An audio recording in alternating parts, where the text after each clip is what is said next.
একদিন এই চেয়ারে সাইদি থাকবে না, হারিয়ে যাবে একদিন, এটাই স্বাভাবিক।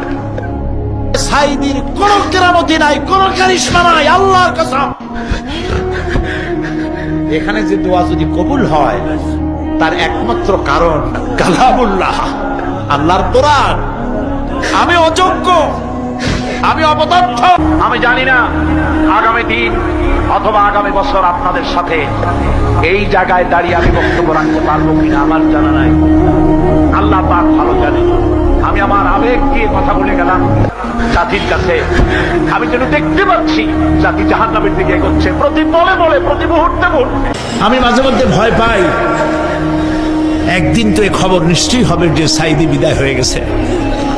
সেদিন খালি হাতে যেন আল্লাহর কাছে না যাই, আমি যেন আসামি না হই যে আমি যা বলছি মানুষকে 40 বছর একটানা যা বললাম আমি নিজে আমল করতে পারি নাই।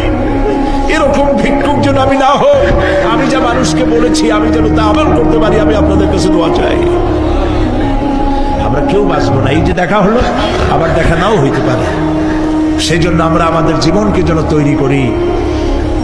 আপনারা কোরআন শরীফ পড়ুন, দিন শিখুন, ঈমান শিখুন, ভালো থাকুন, ভালো হয়ে চলুন।